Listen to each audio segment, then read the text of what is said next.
Mwaramutse tariki 26 z'ukwezi kwa gatandatu umwaka wa 2026 ko bikomeje guhindura isura bijemo urushorera. Twe tuzi neza ko ibyo mu burasirazuba bw'agati bikemutse, twe twatangiye kuvuga tuti awa nubwo birangiye gutya Leta Zunze za Amerika sanga bazupfukamiye Leta Iran ngo bajye ku masezerano y'amahoro burya imirwano igiye gushyirwaho akadomo.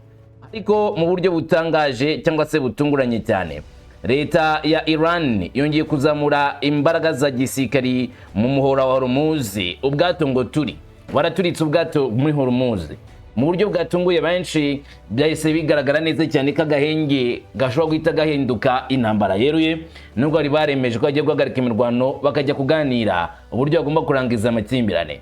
Iran yo yateguje mbere yuko uzagerageza kwegera umuhora wa Hormuz azaraswa, by'umwihariko ubwato bwa gisirikari. Ikindi kandi ari ihame ko ibihugu by'Abarabu, Leta Zunze za Amerika ndetse na Israel bakwiriye kubaha ibyo amasezerano ateganya, gukurikirana neza cyane uko ingabo zitwara muri ariya mazi, apana kubangamira Iran aho kuyibangamira bitaza gukunda. None Iran irashe muri Hormuz, ibi ngibi nakandi kaga nakasamutwe. Ndakubwira uko byagenze mu buryo bukomeye cyane muri uyu muhora wa Hormuz cyangwa se muri aka gace. Byagenze gute? Intambara ya jite, ihangana ryagenze gute, yatangiye gute?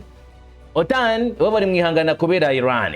Meloni w'Ubutaliyani yashebeje umuyobozi wa OTAN avuga yuko intambara ya Iran atari intambara ye kubyo bavuga zose. Ni mu nama ya 36 ihuza Ubutaliyani n'Ubufaransa, aho Giorgia Meloni yagaragaje yuko intambara yo muri Iran gushaka kwizanamo igihugu cy'Ubutaliyani bitakunda, ngagomba kwitwararika cyangwa se agomba gushaka uburyo bahangana na Iran bagende ubwabo.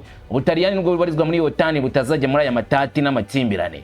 Ni mu gihe kandi igihugu cya Iran nyuma yuko kigaragaje neza ko gishobora gufata ingamba zikomeye cyane no kurusha ibyo Leta Zunze za Amerika zirimo gukora, muri make ntibemera igitutu cya Leta Zunze za Amerika, ibyo bashaka kare ibyo bigeraho. Barangije kubona neza ko ngo OTAN ishobora kuba iri guterana Leta Zunze za Amerika, Amerika ikazaterana OTAN bibaye ngombwa. Ari nayo mpamvu ngo bashaka kureba uburyo bagaruka mu nzira yo gufasha Leta Zunze za Amerika Iran nimba yanze deal.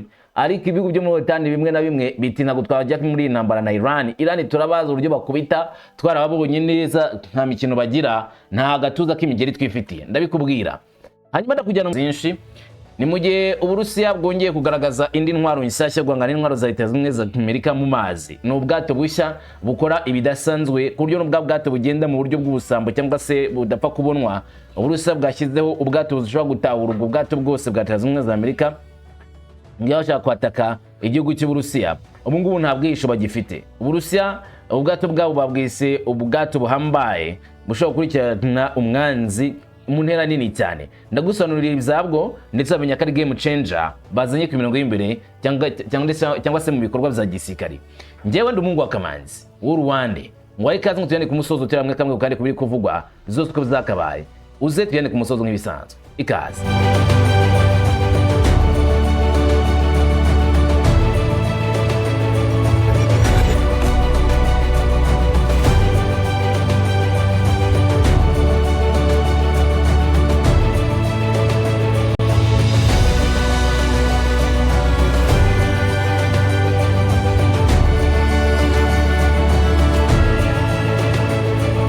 Ibiri kuvugwa byo ni byinshi ku mirongo y'imbere ku rugamba cyane cyane muri Burasirazuba bwo hagati. Mu gihe Iran na Leta Zunze za Amerika bemeje ko bagomba guhagarika imirwano, bakayibuka inzira y'ibiganiro ndetse ibiganiro byatangiye mu gihugu cy'Ubusuwisi. Ariko Iran musabe yasabye ibintu bibiri by'ingenzi nubwo ari muri byinshi yasabye. Icyambere no guhagarika ibitero bya Israel ku butaka bwa Liban, ibyo bitero bigahagarikwa burundu kandi Liban igabwa amahoro, ingabo za Israel zigasubira inyuma. Icya kabiri nuko mu Hormuz kabone n'ubwo Iran yafungura, nta ngabo za Leta Zunze za Amerika zikwiriye guhahira ziherekeza, kuko ibyo ngibyo byazana nanone akaga gakomeye. Israel yaje kwemeza yuko ibyo Iran ivuga, ibyo bavuga ngo kuganira na Leta Zunze za Amerika ngo bazahagarika ibitero kuri Liban, ibyo ngibyo Israel byitayeho nibyo izakomeza ibitero bikomeye cyane kuri Liban, gakomeza gahangana bikomeye cyane na Liban, ikavanaho Hezbollah. Muri make nta ntambara izagarara kuri Liban. Okay, Iran ubwo mu bikoze gutyo nako tutakomeza kuri intambara, kuko ntabwo tuzaza kwemera ko muduhase Israel afite umuhagarika imirwano wacu muri Liban mu cyaga ibitero. Amerika yihanangiriza isaba Israel guhagarika ibitero biranga. bakomeza iby'ibitero. Ubwo nubwo ibiganiro bikomeje hariya muri Swiss, ariko nubundi amahirwe menshi nuko ibyo biganiro bishobora guhita igihwereye bitewe n'ikibazo cya Liban. None byinjiye no muri Hormuz. Iran igaragaje uburyo bw'ubudasa, izamura drone iragenda yibasira ubwato indani muri Hormuz, ibyo benshi batakekaga ko bishoboka. Uti byagenze ute rero? Ubu hari ubwoba bushya ku mutekano wagaragaye muri imwe mu nzira zikomeye cyane ku isi zitwara petrol, byumva n'ubwato bwinshi cyane. Bivuga ko ubwato butwara imizigo bunyura muri nzira ya Hormuz aribwo bwafashwe n'inkongi y'umuriro, bikaba byateye impungenge nshya ku mutekano w'amazi, aho ingufu nyinshi ziri kunyura muri kino gihe. Nk'uko byatangajwe n'abayobozi babiri ba Amerika baganire na Reuters, batigeze bemera ko amazina y'abatangazwa, Iran ngo yarashe ubwato bw'imizigo ubwo bwageragezaga kunyura mu nzira ya Hormuz, inzira ikomeye cyane. Ikibazo cyatangajwe bwa mbere n'ikigo cy'Ubwongereza gishinzwe kugenzura indege amato yo mu mazi, cyangwa se ikigo kizwi nka UKMTO, ni ikigo gishinzwe kugenzura ubwato bwo mu mazi, cyavuze ko ubu bwato bwatangajwe ko bwagonzwe ku ruhande rw'ubumoso n'igisasu ubwo bwari mu nzira igana muri Hormuz mu metero 7.5 mu majyepfo y'uburasirazuba bw'icyambu cya Dahi muri Oman. Ikigo nticyahise gitanga ibisobanuro birambuye ku buryo ibyangiritse bingana, cyangwa se muri make uko byagenze kugira ngo ubwato bwibasirwe. Gusa iki gitero cyatangajwe kibaye mu gihe hari umwuka mubi ukomeje kwiyongera ku bikorwa z'ubwato mu nzira ya Hormuz, inzira nto cyane ariko ikomeye cyane, ihuza ikigobe cya Perse n'amasoko mpuzamahanga. Kuva kera inzira y'amazi yafatwaga nk'imwe mu ngingo zikomeye cyane ku isi zibangamira cyane ibikorwa byo mu mazi, aho usanga hari ibibazo bikunze kugaragara gutera impungenge ku masoko y'ingufu ndetse n'imari. Iran ntabwo yagize ikivuga gukora iki gitero, ariko mu ntangiriro z'uyu munsi ingabo zirindi bintu za Iran IRGC zizatanze umuburo ku bijyanye n'ingendo z'amato muri uyu muhora Hormuz. IRGC yavuze ko inzira zizanyuramo gusa binyuze mu nzira zagenwe na Iran, cyangwa se amato azajya atambuka ku buryo Iran bahayemo uruhushya, kandi batanga umuburo ko hashobora gufatwa ingamba ku bwato butazubahiriza aya mabwiriza. Ibi ngibi rero bikaba bikomeje kugaragara neza cyane ko Iran ikomeza gushyiraho uburyo bwihariye bwo gukurikirana umuhora Hormuz y'ubwayo, nta wundi muntu ushyizeho itegeko ry'uburyo abantu bagomba gutambuka. Hari impungenge nshya zirimo kugaragara muri umuhora Hormuz, cyane ko uyu muhora mu gihe cyose ibisasu byaba biri kumvikana, Leta z'Ubumwe za Amerika arizo zitazivugwaho ko ziri kugira uruhare mu gutuma bitagenda neza. Urugendo rw'umuhora Hormuz, cyangwa se urugendo rw'ubwato nyuma y'umuhora Hormuz, uyu munsi ntabwo rutekanye 100%. Mu rwego rero rwo kunoza icyo twakita umutekano, umuryango mpuzamahanga w'ububanyi n'amahanga na Oman baherutse gutangiza inzira nshya y'umutekano igamije gufasha amato anyura mu nyanja gutambuka neza mu mahoro. Ariko igitero giherutse cyongeye gutera abantu ubwoba. Inzira ya Hormuz ikomeje kuba imwe mu ngingo zikomeye cyane ku isi, ziterwa cyane cyane n'ibisasu tuka muri Iran, igahinduka inkumirizi y'ibicuruzwa bya petrol byinshi bitambuka muri ya muhora Hormuz. Uretse ibyo kandi ibyo bibazo, ingabo zigwanira mu mazi za Iran zo mu Islamic Revolution Guard Corps IRGC zo zashimangiye kuwa kane ko amato anyura mu nzira ya Hormuz yose agomba gukurikiza inzira zemewe n'ubuyobozi bwa Iran. Hari ikintu gishya kirimo gukorwa. Iran ivuga yuko aya mazi ari bo bayagenzura kuri ubu ngubu, udafite green pass ituruka kuri Iran adagomba gutambuka muri uyu muhora wa Hormuz.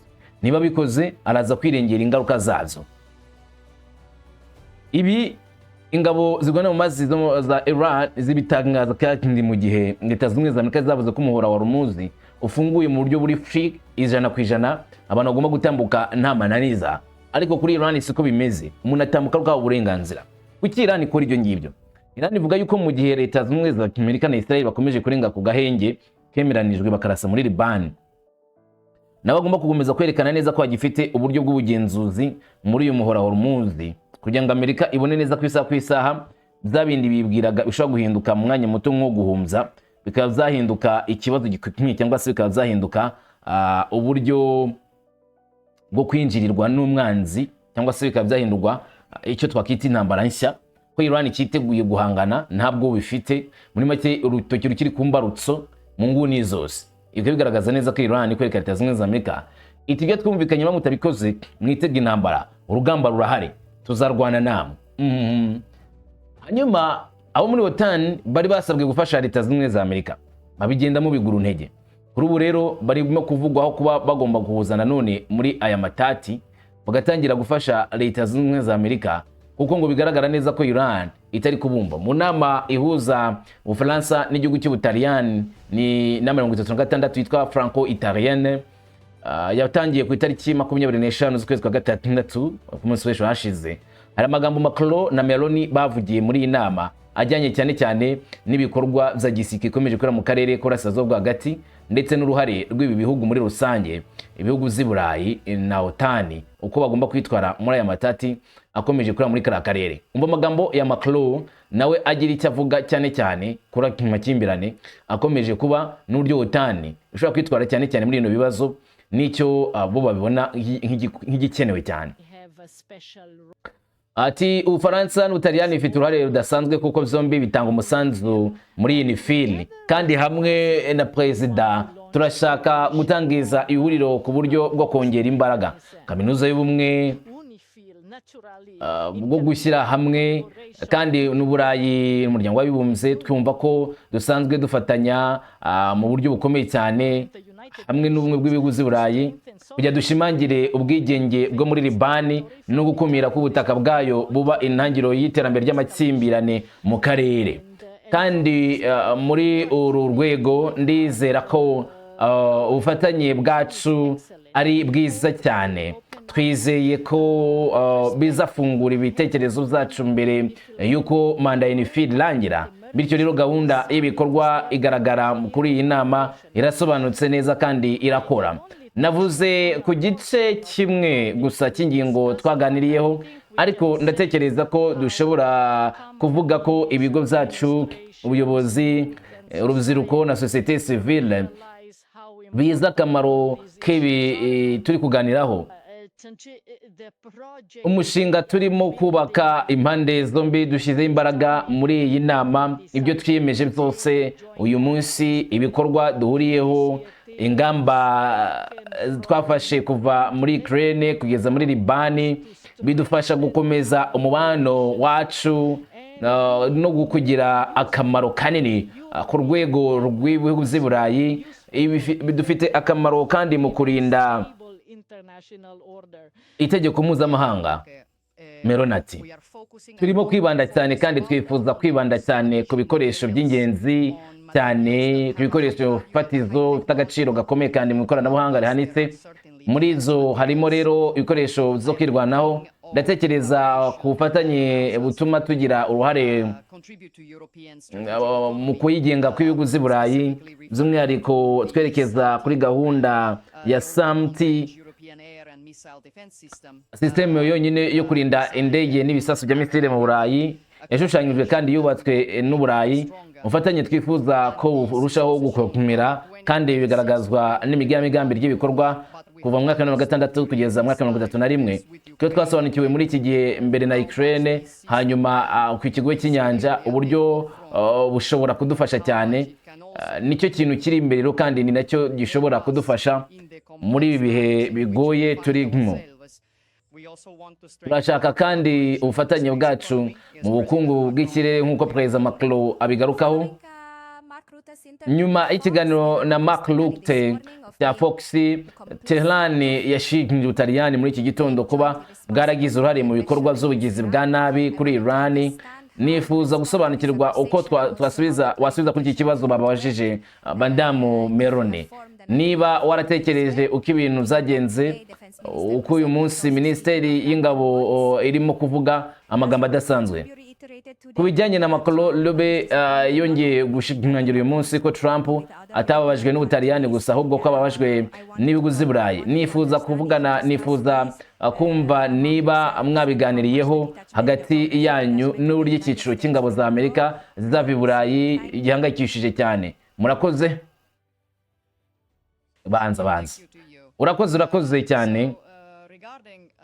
Ku bijyanye na Iran rero, ibyo Minisitiri Crosetto yamaze kuvuga ko ari igihembo Minisitiri Crosetto yavuze kuva ejo kugeza uyu munsi ko tutagize uruhare muri aya makimbirane y'intambara muri Iran. Nyuma y'ibyo byose, iyo tuza kuba twarabyitabiriye intambara muri Iran, mu mbabarire iba yarahinduye isura. Iki kibazo cyongeye kuvugwa na Perezida wa Leta Zunze Ubumwe za Amerika nk'uko mubizi kenshi ntabwo cyasobanuwe. Twujuje neza ibyo twiyemeje twebwe, dutanga ishingiro ry'ibikorwa bitari bijyanye n'imikoranire y'ikoranabuhanga, ahubwo byari bijyanye n'ibikoresho n'ikoranabuhanga gusa. Kandi igihe byatanzwe nawe urabizi kuko byavuzwe cyane, igihe hatangwaga ubusabe burenga 10 ntabwo twemeye gukoresha ubwo burenganzira nk'uko mbisubiramo, birazwi cyane ngo turase muri Iran. Rero guverinoma yakoze neza ibyo yavuze mu nteko ishinga amategeko nk'uko Mark Rutte ubwo yabishimangiye ejo mu biro bya Oval, umunyamabanga mukuru mu nyamakuru ze. Reka tuvuge kubaka bishimishije, byashyize hamwe ibintu bitandukanye mu by'ukuri, ariko bizana n'urujijo ku bwoko bumwe bw'indege zagurutse zekeza hariya. Yagiye asobanura bimwe na bimwe, gusa Minisitiri Tachani yaganiriye na mugenzi wa Iran uyu munsi, kandi biragaragara ko Iran sai nawe yumvise ko hari utumvikana kuri iyi ngingo ya Iran. Gusa ntabwo turi mu ntambara na Iran. Tugomba twebwe buri gihe guterana imbaraga kugira ngo tugabanye uburyo twaza mu guhangana gukomeye, ariko tugomba gukomeza ubumwe kandi tukabona Leta Zunze Ubumwe za Amerika iruhande rwacu ku bibazo by'ingenzi cyane. Iran igarukwaho Mark Rutte ngo yavugaga yuko bagomba kuba baritabiriye mu buryo bwuzuye guhangana na Iran bafasha Leta Zunze Ubumwe za Amerika. Meloni kavuga yuko ari byabaye byo guhagurutsa indege wabo ikagenda, ariko batigeze bagira gutya uruhare rukomeye cyane mu kurasa kuri Iran cyangwa se guhangana na Iran mu buryo bweruye. Ibyo avuga yuko atari ikintu cy'ingenzi cyane Ubutaliyani bushyizemo imbaraga. Yibasiriye inyubako z'ububiko mu karere ka Dnipro ndetse na Kiev. Amashusho y'agatangaza yagaragaje abapolisi bakura igice cy'igisasu cya misile aho zabereye ubwo umuriro munini wacanaga mu kirere nijoro. Abazimya umuriro benshi bihutiye kurwana n'umuriro mu gihe imbaga y'abantu bari bahangayitse cyane bareberaga, ariko ijoro ry'iterabwoba ryari ritararangira. Nyuma y'aho gatoya, igisirikare cy'indege za Ukraine cyaza guhangana mu buryo bukomeye n'indege zitajya pilote ndetse na za misile ballistique agana saa 7 za mu gitondo kuri 26 Kamena. Havuzwe ibisasu bishya i Kremenchuk mu karere ka Poltava, mu gihe kandi amakuru y'ibitero by'indege yakwirakwiriye mu turere turi kure y'imirwano, harimo agace ka Rivalasti yo mu burengerazuba bwa Ukraine, nangwa ibitero byagezeyo biturutse hino. Ibitero za misile bya vuba ahangaha by'Uburusiya byabaye umunsi umwe gusa nyuma y'uko ibitero bya drone za Ukraine bikubise izindi nganda ebyiri zitunganya petroli imbere mu Burusiya, bikongera imbaraga mu kirere kimaze kwiyongerwamo nanone ibisasu byinshi. Izamuka riheruka rikurikirana n'ibitero za Ukraine by'indege za pilote kuri Moscow byibasiye kandi nanone umurwa mukuru w'Uburusiya n'uruganda rutunganya petroli kwa 16 Kamena ndetse 18 Kamena. Igikorwa cya kwa 18 Kamena cyavuzwe ko ari cyo gitero kinini cyane cyagabwe kuri Moscow kuva intambara yose yatangira. Iyo myigaragambyo cyangwa se iyo mirwano yatumye uruganda rutunganya petroli rwa Moscow ruhagarika imirimo yarwo mu buryo budasubirwaho, birushaho kuba bibi cyane mu Burusiya mu bijyanye no gutanga essence, ndetse binatera ubwoba bushya bwo kwihorera buturutse kuri Kremlin. Hagati aho, mu gihe Ukraine irimo kwagura ibitero ku bikorwa remezo by'ingufu by'Uburusiya mu rwego rwo guhatira Moscow kugirana ibiganiro na Ukraine, Perezida wa Ukraine Volodymyr Zelensky ku 24 Kamena yaharahiriye kugaba ibitero simusiga ku nyubako Uburusiya burimo gukoresha mu ntambara yabwo. Putin yavuze ko ibitero bya Ukraine ari amayeri ngo yo guhungabanya sosiyete, anasaba guverinoma gufata ingamba z'inyongera no guhangana n'ingaruka zabyo. Uburusiya bwatangaje ko bwateye intambwe ikomeye ku rugamba, butangaza ko ingabo zago zagabye ibitero kandi zigasenya icyo Moscow yita ikigo cy'ingenzi cy'intambara za drone zo muri Ukraine, mu gihe nanone imirwano iri kwiyongera mu mpande nyinshi. Minisiteri y'ingabo y'Uburusiya ivuga ko igisirikare cyayo cyagabye igitero gikomeye cyane ku kigo cy'ibikoresho bidafite by'indege zitajya pilote gikoreshwa n'ingabo zasanzwe za Ukraine, mu zo Moscow ivuga ko ari igihombo gikomeye cyane bateje ubushobozi bwa Kiev bwo kurasa n'indege zitajya pilote.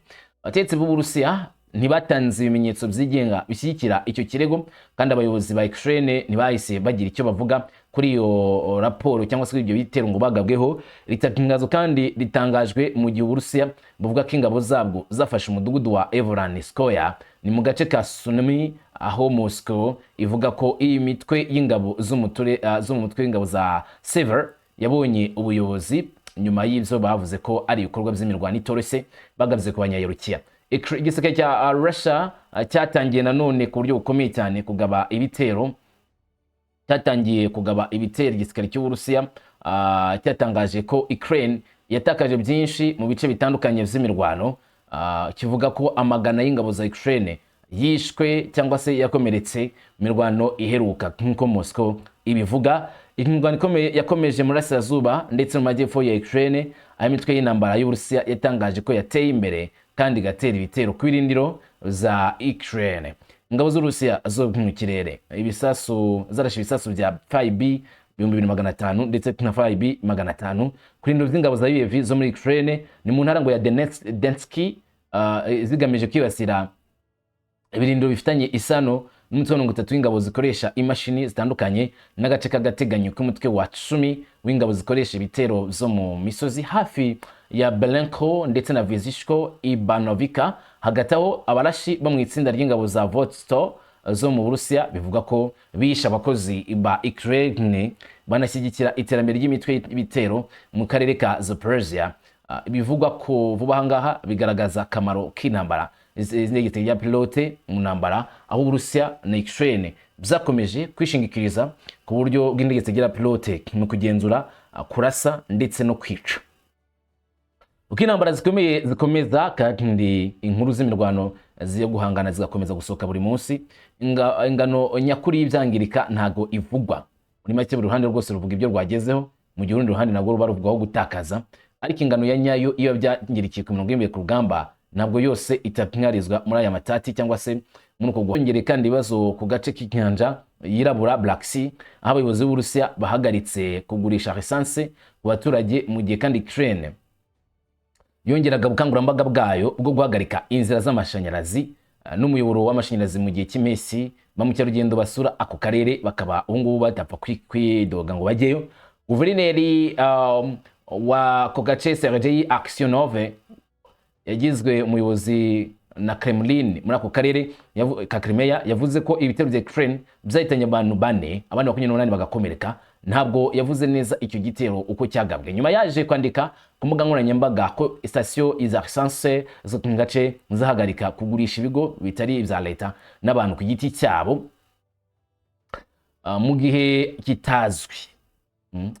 Ubwo yuko nyine ibigo byo kugurisha essence bibaye bihagaritswe kugeza ku gihe kitazi, bitewe n'ivyo bitero bikomeje kwibasira ako gace nyirizina ka Crimea kari ingenzi cyane cyane umucuruzi bw'ikomoka kuri petroli. Gusa kuri ubu ngubu bikaba biri gushyirwaho akadomo. Dukomeje ku bindi bivugwa, turagaruka kuri ya ntwaro y'agatangaza Uburusiya bumaze kumurika ubwato bw'intambara bukomeye bugiye kuza ngo guhindura urubuga rw'imirwano rwo mu mazi, aho Leta Zunze za Amerika bayipangiye. Ubwato bw'intambara bw'Uburusiya bukoresha intwaro za kirimbuzi burimo ibisasu bya hypersonic, bwagarutse kandi burimo kohereza ibintu byinshi mu mazi hirya no hino ku isi nk'ubutumwa. Nk'uko ikinyamakuru Military Watch kibitangaza, igice cya nyuma cy'ubwato bukoresha intwaro za kirimbuzi bwa Kirayove Admiral Nakhimov cyatangaje ko abahanganye na Moscow bashobora kuzahura n'ivyabo. Ni ubwato bunini cyane bw'Uburusiya bufite uburemere bwa toni 28,000, ubu buri kugereranywa nk'ubwato bunini bwo mu bwoko bwa USS buri kugereranywa n'ubwato bwa USS Zumwalt iteka imbere cyane yo muri Amerika, mu gihe ubwato bwa Kirayov bwo mu bwoko bwa class cruiser bwatekerejwe mu gihe cy'intambara y'ubutita nk'ubwato bukomeye bw'ingabo bwagenewe guhangana n'imitwe y'intambara y'indege za OTAN cyangwa se ubwato bwa OTAN. Nk'ubwo ubwato bwa Zumwalt bwakozwe nk'ubwato bukoresha ikoranabuhanga ryihuta cyane mu bijyanye no guhangana, gusenya ibisasu byinshi, ukoreshwa mu ntambara zishingiye ku muyoboro w'ubwato ndetse n'ibikorwa bibera mu mazi no mu kirere cy'amazi. Nk'uko raporo y'ikinyamakuru Military Watch ibitangaza, Admiral Nakhimov ihuriza hamwe utwuma 176 two kurasa ibisasu bya missile bifite uburebure bunini, harimo utwuma 96 two kurasa ibisasu bya missile byo ku butaka biva mu ndetse no kurasa ibisasu biva mu kirere, cyangwa se kurasa mumva ni uburyo bw'ubwirinzi. Harimo ibisasu bigaye ibitero cyangwa se utwuma two kurasa ibisasu bigaye ibitero ku butaka bihereye mu mazi, hakamo ndetse n'ibyuma byo kurasa ibisasu mu kirere bangana na za missile, aho agomba kujya azamuka S-400 mu burinzi bw'ikirere nyine buri kuri ubwo bwato bwa Kimov. Hanyuma kandi usibye ibyo biri kuri ubwo bwato, ubu bwato bwa Russia bukaba ari ubwato buteye imbere cyane. Raporo yongera ko hari izindi minwa 80 zagenewe misile zo mu bwoko bwa cruise kandi zishobora kwakira misile nshya za Zircon hypersonic cruise missile, aho ushobora gukoreshwa kimwe bagaba ibitero ku bice bitandukanye. Niba ubwato bwa USS Zurmarat bwo bufite intwaro za misile ntoya 55% hamwe n'uturemangingo 80 gusa. Biteganijwe ko izarushaho gukora neza mu bikorwa byo kurinda ibisasu bya misile bitewe no guhuza ibisasu bya misile bya SM3 ndetse na SM6 birwanya nanone ibisasu byo mu kirere. Ibisasu bya Tomahawk byo mu bwato bigereranywa cyane nk'ibisasu bya Caliber bishyizwa ku bwato bwo mu bwoko bwa Takira, nabyo ubu bwato bifite ubushobozi bwo guhangana nazo. Nubwo kandi idafite ubushobozi bwo kurwanya ibisasu byo mu bwato gusa, Zurmarat iyo ifite intwaro za misile ntoya 55% nazo zihariye cyane. Ibi ngibi bikaba byemera cyane cyane ubwato bungana nabwo bwakora umurimo ukomeye cyane. Gusa ubwato bw'uburinzi bw'ibisasu bwitezwe gukora neza cyane mu nshingano zimwe na zimwe zo kurinda ibisasu biterwa na za misile nka SM3 SM6 birwanya nanone andi mato mu mazi.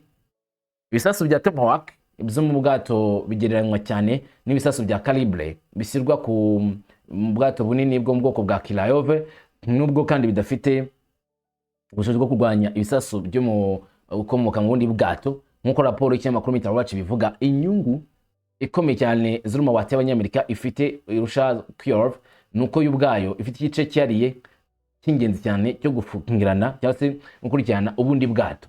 Zurmarat iyo ikigoranye cyane cyayo kuri buno bwato bwa Zurmarat niko ifite ikoranabuhanga ritahura ibintu bikiri kure cyane, uburyo nyine bukomeye bwo komeza kwirinda ndetse no kurinda agace ubwato buherereyemo, ku buryo upfa kubufata biragoye n'upfa kurasa aho buri nabyo bikaba bigoye. None Abarusiya baracyakora ibikoresho bihambaye nk'ibi ngibi bari no mu ntambara ya Ukraine. Ubwo twitega iki mu minsi iri imbere, ko byatangajwe bishoboka cyane ko Uburusiya niyo guze muri OTAN ishobora kuzarwana. Ninde watsindiye intambara? Meze kubana natwe ugirire byiza, amahoro.